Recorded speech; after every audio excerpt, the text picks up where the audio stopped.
Former Qantas boss Alan Joyce has his final pay docked $9 million for a deterioration in the culture of the national carrier. Reserve Bank Governor Michelle Bullock says the central bank won't hesitate to lift interest rates if necessary, and NASA might need Elon Musk's help to get some astronauts back to Earth. Welcome to Fear and Greed, daily business news for people who make their own decisions. It is Friday, the 9th of August, 2024. I'm Michael Thompson, and good morning, Sean Aylmer. Good morning, Michael. Sean, the main story this morning, former Qantas chief executive Alan Joyce will lose more than $9 million of his pay after a board-commissioned review found mistakes made by the airline's management created, I quote, significant reputational and customer service issues. Sure did. The governance review, which was announced amid intense political and investor pressure last year, found the deterioration of Qantas's relationship with customers and regulators was due to, and I quote, too much deference to a long-tenured CEO, end quote.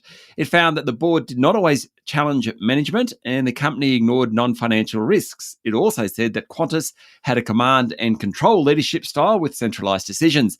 This created a culture which impacted empowerment and a willingness to challenge or speak up on issues.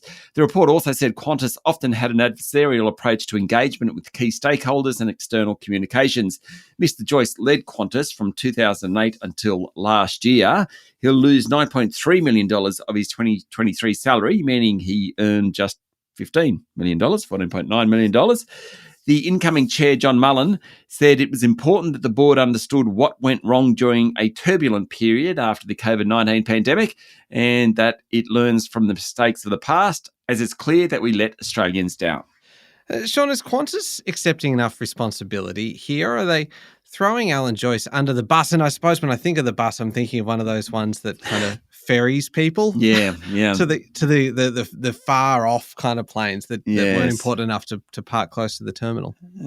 It's a good question, and the answer is probably closer to throwing Alan Joyce under the bus.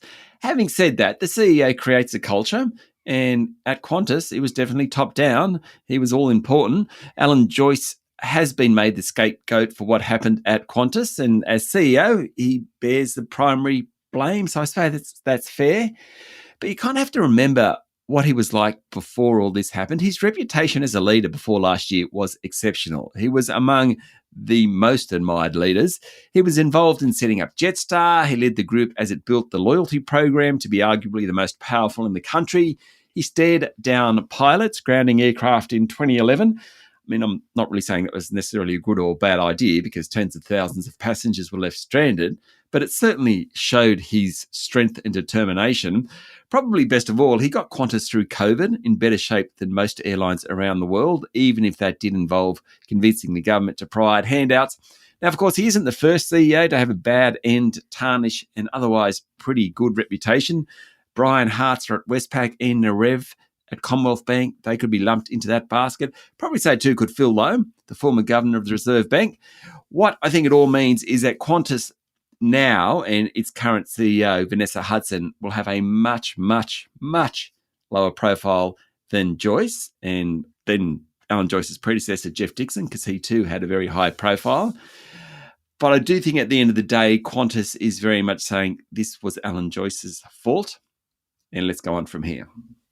Speaking of high profiles, Sean, we've seen a lot of Qantas, haven't we, in the last couple of weeks with ads for Qantas have been running, every kind of 10 minutes or so, it seems, on Channel 9 during the Olympics. And that is really what you're talking today in your interview about. You're speaking with Ben Willey, General Manager of Spinach Advertising, all about the Olympics and the Olympics advertising.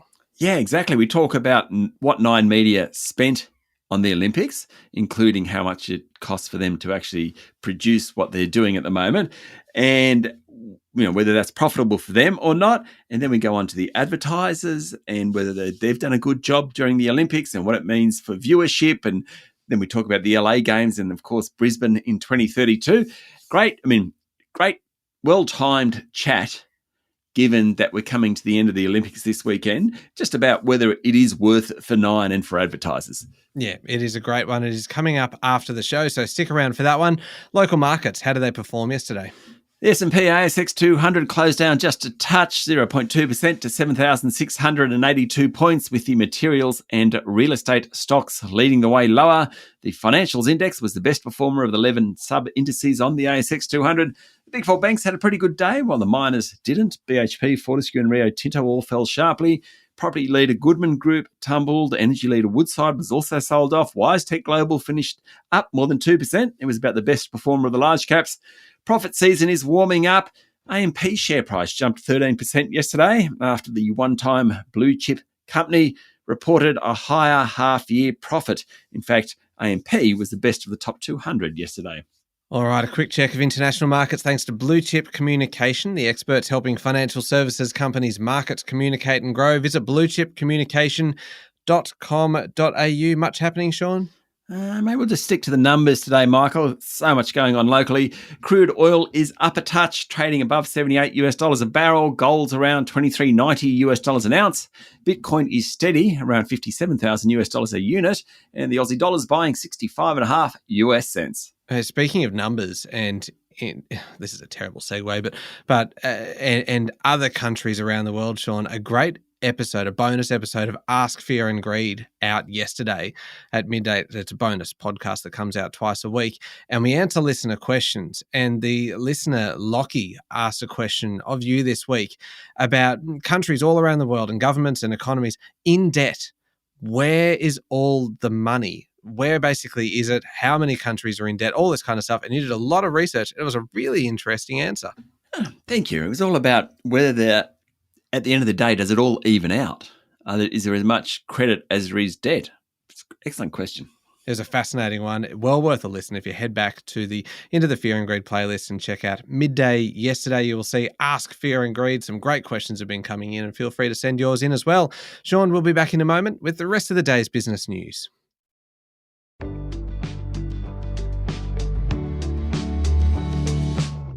Sean, the Reserve Bank Governor Michelle Bullock was speaking at the Rotary Club in her hometown of Armidale in northwestern New South Wales yesterday, and returning to her local community didn't exactly soften her rhetoric. She said the central bank won't hesitate to lift interest rates if it thinks it needs to. Ms. Bullock told an audience that included her parents and friends and school teachers and people like that, "I know this is not what people want to hear, but the alternative of persistently high inflation is worse. It hurts everyone." Now, the Reserve Bank and the government are at odds somewhat over whether government spending is hindering the fight against inflation. Yesterday, Ms. Bullock said governments were doing what they can do to balance their responsibilities to fight inflation and spend money on services, but she didn't pull back from estimates earlier in the week, which suggest a big jump in government spending. The inference there, of course, is that it is pushing up inflation. She said that given where inflation is and the relative strength in the labour market and what the Reserve Bank is hearing when talking to businesses, there doesn't seem to be anything in the market at the moment that's going to allow the bank to lower interest rates. Michelle Bullock was born and bred in Armidale. She was actually Ducks and captain of her local high school, went to university there. She'd be a town star, I'd imagine. This would have to be the highest profile event for the Armidale Rotary Club, though, wouldn't it? I'd imagine so. The ticket sales would be enormous. Be through the roof. Yeah, it'd fill the club coffers. All right. Now, Sean, some good news for renters. The monthly pace of rental growth has slowed to its lowest in 4 years. National rents rose just 0.1% during July, which is in stark contrast to the 40% surge in rents over the past 5 years. The median dollar amount increase over the 5 years is $180 per week. People really feel that. CoreLogic Australia economist Caitlin Lanese says there's a broad rolling trend across the country, even though results were different across cities. Rents rose 0.6% in Adelaide, 0.3% in Melbourne and Perth, flat in Darwin and Canberra, but in Sydney, Brisbane and Hobart, rents actually fell during July. Some good news there. CoreLogic estimates that the combined value of residential real estate was nearly $11 trillion by the end of July.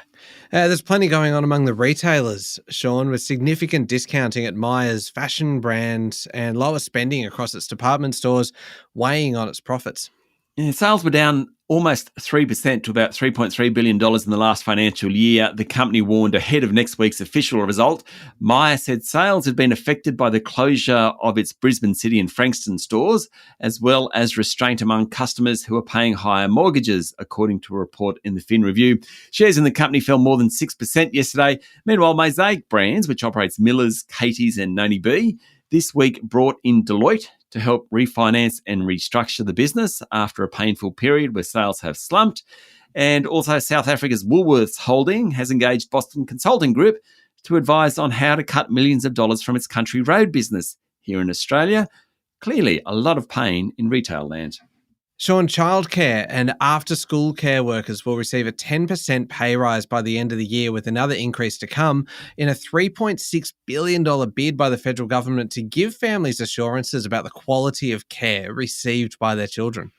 But the more than 200,000 workers in the sector will receive the combined 15% pay rise, with about $100 a week, only if the centres they work for promise to limit fee increases to 4.4% over the next 12 months. That's according to a report of the announcement in Nine Media.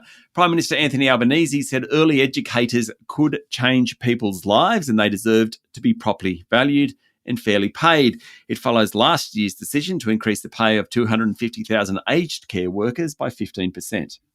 This next one has ruffled a few feathers, hasn't it? New South Wales Labor Premier Chris Minns has ordered all of the state's public servants back to work in a move which the business community has welcomed. Someone has. The work-from-home arrangements implemented in 2019 ended on Tuesday.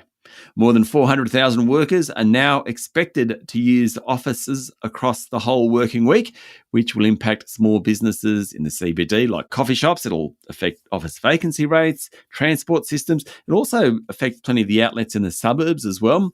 The head of the New South Wales Premier's Department, Simon Draper, said it wasn't a mandate, but rather it was advice. Then the Premier, Chris Minns, he said it was about developing a better culture and mentorship, but I liked what he said. He said, and I quote, "You can't be a nurse in your tracky dacks in the lounge room, and you can't teach a class in your backyard while doing jobs around the house." He obviously has never heard of telehealth. Anyway, Western Australia and Tasmania have also told staff to return to the office, whereas the federal government, the ACT, South Australia and Queensland have all formalised hybrid working. I think we need more political leaders to use terms like tracky dacks. Yeah, I do too. It just feels very down to earth, doesn't it? Does. Never mind the fact that there's about 400,000 people who aren't big fans of Chris Minns right now, I imagine, in New South Wales. Could you imagine Kamala Harris saying tracky dacks? I just don't think so. Maybe Donald Trump would. Yeah, maybe Donald Trump would actually. Yeah. Anyway, let's get back on track, Sean. Toll road group Transurban more than quadrupled its net profit last financial year, but roadworks across the country and people working from home remains a drag on earnings. The country's 15th largest listed company reported lower than expected income from roads in Sydney and Melbourne, notwithstanding the big jump in profit. That sent its share price down more than 1%. It's a timely reminder, Michael, as we get into reporting season, that share prices move not so much on the absolute amount of profits compared to last year, for example, but it's about what investors expect the profit to be. So we had a quadrupling of net profit, yet the share price went down. Anyway, I digress. Construction works on toll roads in Sydney and Melbourne cities have reduced traffic flows in each by around 1%. Transurban said the New South Wales government's directive for the state's public servants to return to work could actually help it. It could help boost earnings. Transurban controls nearly all of Sydney's toll roads, including key motorway arteries, the M4, M5 and M2. Traffic trends show people returning to the office were still below pre-COVID numbers in Melbourne and Sydney, although in Brisbane, traffic is back to pre-COVID levels. Property developer Mirvac made an $805 million full-year loss on the back of falls in the value of its office portfolio and warned that the sector is facing tough market conditions. Mirvac's operating profit dipped by 8% to $552 million, but that was in line with expectations. The bottom line, though, was that $805 million full-year loss, driven by a $1.1 billion write-down, mainly on older office stock. Its share price tumbled 9% on the announcement, reflecting the comments about future trading conditions. Chief Executive Campbell Hannon said market conditions were likely to remain challenging this year, but said the company was setting up for recovery. Now, in recent years, Mirvac has moved away from just building and selling apartments more into what they call living sectors, build to rent, land lease, that type of stuff. And that is what the chief executive is hoping will hold them in good stead in the years to come. Okay, turning to international news now. Sean, this is quite incredible. NASA is considering asking SpaceX to shuttle 2 astronauts back to Earth from the International Space Station following technical difficulties with the spacecraft that they took to get there. Yeah, SpaceX, of course, is Elon Musk's company. Now, astronauts Sunita Williams and Barry Wilmore were supposed to return to Earth nearly 2 months ago. They now may stay at the station until February next year, according to a report on the FT. SpaceX had a mission to the space station planned for later this month to deliver crew and supplies, but the US Space Agency has now pushed it back until September to weigh up whether it should bring the astronauts home. So the SpaceX mission might just carry 2 astronauts aboard instead of 4, leave a couple of seats available to ferry Wilmore and Williams home early next year. So they were only supposed to be there for a week. Yes. Was it a week? Yeah, it was a very short period of time. Yeah. And instead, it might be, 6 months? What happens if you leave the milk in the fridge and you forget about it? Well, thinking more along the lines of, what if they don't like each other very much? Uh-huh. And you're like, a week, I suppose, yeah, I can get through that. All of a sudden, you're trapped in the space station for 6 months, Sean. Yeah. Anyway, this is my regular reminder, Sean. Whenever we talk about the International Space Station, go to the App Store on your phone and download ISS Spotter is the name of the app, ISS Spotter, and you can look it up and it tells you when the space station is coming over your hometown, and you can head outside and give astronauts Williams and Wilmore a bit of a wave as they go over. Anyway. Up next is the Fear and Greed Daily Interview. You're speaking today with Ben Willey from Spinach Advertising. Sure am. All about the Olympics, whether it's working for Nine, whether it's working for the advertisers on Channel 9, and what's going to happen in the next couple of Olympics. Yeah, it is a good one. It is up next in the Fear and Greed playlist on your podcast platform or at fearandgreed.com.au. And if you're looking for something else to listen to as well, you can check out the new episode of How Do They Afford That, our sister podcast that comes out every week. There's a new episode out on Wednesday, so it's a couple of days old now. But it is all about health insurance, and it is all of the questions that you might have but have never known how to get the answers to. If you've ever found health insurance to be a little bit complex, a little bit dense, we uncomplexify. Oh, yeah. You're doing a good job of making it simple. Seriously, it is much better than I'm making it out to be because we have an expert in the studio who just takes us through everything. And you will I have never been as excited about health insurance as I was at the end of this conversation. Whoa. It was just this light bulb moment. And so it is worth checking out. How do they afford that? I'll put a link in today's show notes for that one as well. Thank you, Sean. Thank you, Michael. It is Friday, the 9th of August, 2024. Make sure you're following the podcast and please join us online on LinkedIn, Instagram, X, TikTok and Facebook. I'm Michael Thompson and that was Fear and Greed. Have a great day.